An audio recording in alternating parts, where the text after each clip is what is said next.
اور آپ کیسے ڈیفائن کریں گے کہ میں بغیر تجھ سے محبت کرتا ہوں؟ اور محبت کہاں دکھائیں؟ کہیں تو شو تو کرنی ہے نا۔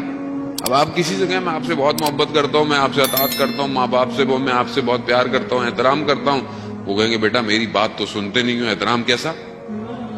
میری بات تو سنتے نہیں ہو، پھر احترام کیسا؟ بیوی سے انسان محبت کا اظہار کرے اور کبھی پریکٹیکلی کوئی چیز کرے ہی نہیں تو وہ بھی کہے کہ یہ باتیں کرتا ہے۔ بچے سے آپ بولتے رہیں بیٹا تم بہت اچھے ہو، تمہارے لیے میں یہ لاؤں گا، تمہیں یہ لاؤں گا، تو کبھی آپ نے اس کو کبھی موٹیویٹ ہی نہیں کیا، کوئی تحفہ نہیں دیا، تو وہ کیا بولے گا؟ یہ سب ہوائیں ہیں، یہ باتیں ہیں۔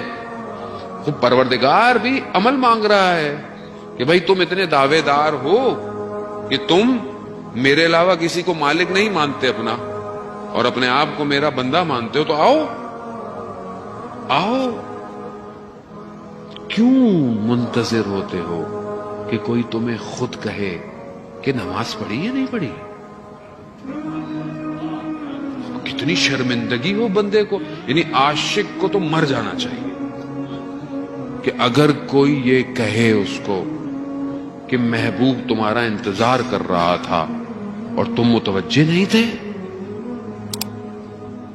اب علماء بیان کرتے ہیں تمثیل مثالوں سے لیلا مجنو کی داستانوں کو۔ مجنو ایک شہر پہنچا اور اس نے بولا کہ لیلا کہاں ہے؟ تو کسی نے بولا کہ تم کون ہو؟ کہا مجنو ہوں۔ کہا تم مجنو ہو اور تم لیلا کا پتہ پوچھ رہے ہو؟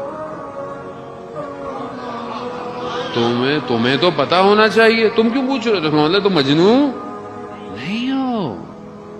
پہنچ گیا دروازے پہ، مجنو پہنچ گیا، مجنو تھا، پہنچ گیا، دادا کٹکھٹایا، اندر سے آواز آئی کون؟ کہا میں۔ پھر آواز آئی ابھی تک میں ہی ہو، یعنی ابھی تک میں پھنسے ہوئے ہو۔ پھر کئی عرصے بعد واپس آیا، کہا کون؟ کہا تم۔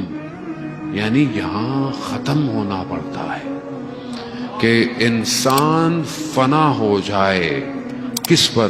خالق پر۔ اصلا اپنے وجود کو دیکھے ہی نہیں، صرف جلوہ الہی نظر آئے اس کو۔